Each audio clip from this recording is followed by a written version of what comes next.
विष्णु लता जी के लिए एक अलग से विशेष थे। वो कभी भी किसी को भी काम के लिए मना नहीं किए। उन्होंने अपने कार्यकाल में विकास की गंगा बहाई है। वो महापौर बनते ही मुझे भी स्वास्थ्य समिति का चेयरमैन बनने का मौका मिला। वो हर चीज़ कानून पढ़ के काम करते थे। जब आप सत्ता में रहते हैं तो आपके काम को भी याद किया जाता है, आपके नाम को भी याद किया जाता है। लेकिन बात तो तब होती है जब आप सत्ता में ना रहें, लेकिन फिर भी आपके काम को याद किया जाए, आपके नाम को याद किया जाए। ऐसी ही शख्सियत है पूर्व महापौर विष्णु लाटा जी। आज उनके बारे में जानने के लिए हम निकले हैं विद्याधरनगर विधानसभा क्षेत्र में, और आज हमारे साथ मौजूद हैं कांग्रेसी कार्यकर्ता और चेयरमैन रह चुकी उनके कार्यकाल के अंदर मंजू शर्मा जी हमारे साथ हैं। चलिए जानते हैं उनसे विष्णु लाटा जी के बारे में वो बातें जो ये बताने वाली हैं।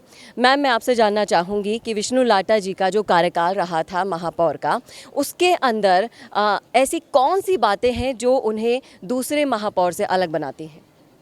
देखिए, विष्णु लता जी के लिए एक अलग से विशेष थे। वो कभी भी किसी को भी काम के लिए मना नहीं किए, और महापौर बनते ही हर वार्ड के लिए वो 3 से 5 करोड़ काम के तुरंत ही पास स्वीकृत कर दिए थे।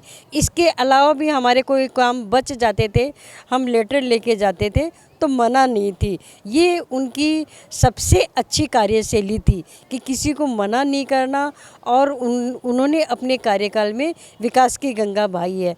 तो इस तरह से विष्णु लता जी थे। और विष्णु लता जी के लिए मैं एक बात और बताना चाहूँगी कि बिना भेदभाव, बिना पार्टी पॉलिटिक्स के वो काम करते थे। जबकि बीजेपी का बोर्ड था, बीजेपी के जो शीर्ष नेता थे रामदास अग्रवाल जी, गिरधारीलाल भार्गव जी, कृष्ण वाल्मीकि जी, घनश्याम बारेट जी, उनकी जो सड़क नामाकरण की फाइल भी इधर उधर फुटबॉल बन रही थी।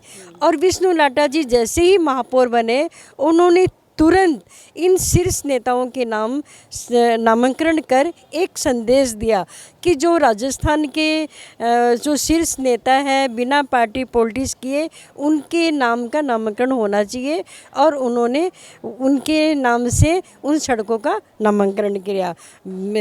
वाल्मीकि समाज से कृष्ण वाल्मीकि जी जो राज्यसभा सांसद थे, गिरधारीलाल भार्गव जी जो हमारे सांसद महोदय थे, रामदास अग्रवाल जी जो राज्यसभा सांसद थे और अग्रवाल समाज के प्रदेश अध्यक्ष भी थे, घनश्याम बारेट जी जो पूर्व उप महापौर रह चुके हैं। तो इन और भी उन्होंने 65 लोगों के सड़कों का नामांकन किया है। तो इस तरह से उन्होंने बहुत ही शानदार काम किया है। तो मैं बहुत ही उनकी प्रशंसा करना चाहूँगी। और एक बात और उनकी खासियत मैं बताना चाहूँगी, जैसा कि वो महापौर बनते ही मुझे भी स्वास्थ्य समिति का चेयरमैन बनने का मौका मिला। और जैसे ही हमारे नाम चेयरमैन जैसे ही हमें घोषित किए, हमारा ऑफिस, हमारा फ़ोन, सब चीज़ उन्होंने तुरंत प्रभाव से लागू कर दी थी कि काम तुरंत हो, जनता भटके नहीं, जनता का काम होना चाहिए। तो वो बड़े ही मुस्तैदी से, बड़े ही उनकी कार्यशैली शानदार थी, नियमानुसार भी थी। वो हर चीज़ कानून पढ़ के काम करते थे। हर समय जब बोर्ड मीटिंग भी होती थी तो उनके पास एक कानून की किताब हुआ करती थी। हर चीज़ वो कानून से करते थे और काम करते थे।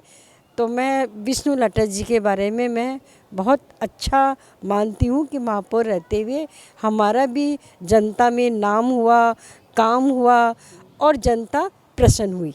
और शायद इसी वजह से आज तक उनके कार्यकाल को याद किया जाता है। अगर दूसरे महापौरों की मैं बात करूं आज तक के, तो आपने जैसे बताया कि वो हमेशा काम के लिए अवेलेबल रहते हैं, और उन्होंने सड़कों का काम किया, आप लोगों के लिए इतना काम किया, जनता के लिए इतना काम किया। तो असली जन सेवक के तौर पर उभर कर सामने आए विष्णु लाटा जी।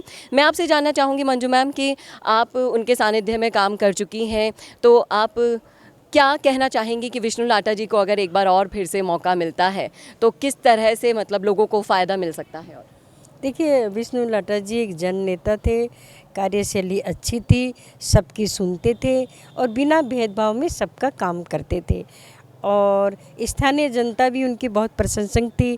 जब भी हम उनके कार्यक्रम में जाते थे तो बहुत अच्छी मतलब संख्या में वहाँ लोग उपस्थित रहते थे। ये भी एक अपने आप में बड़ी बात है। भाई उनको पसंद कर रहे हैं तभी इतने लोग आ रहे हैं। कोई भी कार्यक्रम करते थे तो भव्य कार्यक्रम होता था और उनको मौका मिलता है तो सांगनेर का भला होगा, हम तो यही मानते हैं। जी बिल्कुल। असली जो जननायक होता है उसका काम ही यही होता है, जनता की सेवा करना। और ऐसी ही शख्सियत है विष्णु लाटा जी, जिनके काम के कारण उन्हें आज भी याद किया जाता है और हर शख्स यही चाहता है कि उन्हें एक बार फिर से मौका मिले। और जैसा कि मंजू मैम ने अभी बताया आपको कि वो कानून के हिसाब से काम करना चाहते हैं, तो मैं यहाँ पे आपसे जानना चाहूँगी कि एक पढ़ा लिखा व्यक्तित्व होना इसी तरह से कारगर होता है जिस तरह से विष्णु लाटा जी ने किया। जैसा भी आपने बताया कि वो किताबें पढ़ा करते थे और हर चीज़ नियम से करते थे। हाँ, ये सही बात है। बोर्ड मीटिंग हो, चाहे कोई भी वर्क ऑर्डर हो, किसी भी प्रकार का नगर निगम की मीटिंग हो, हर काम वो कानून से करते थे। और किताब रख कर, किताब में जब उनको किसी चीज़ की नॉलेज भी नहीं होती थी तो मैंने अभी भी बताया, किताब रखते थे, किताब में पढ़कर वो कानून के तहत ही काम करते थे। तो देखा आपने किस तरह से कानून को फॉलो करते हुए काम करते हैं विष्णु लाटा जी। और हर कोई अब चाहता है कि एक बार फिर से उनको मौका मिले जिससे उनके क्षेत्र का विकास हो सके। पूरा सांगानेर ही नहीं, हर कोई ये चाहता है कि विष्णु लाटा जी को अब मौका मिल जाए एक बार, जिससे जनता की सेवा भी अच्छे से हो सके और यही काम उन्हें बहुत आगे तक ले जाएगा। कैमरामैन करण शर्मा के साथ चेतना शर्मा, राजस्थान संवाद। नमस्कार।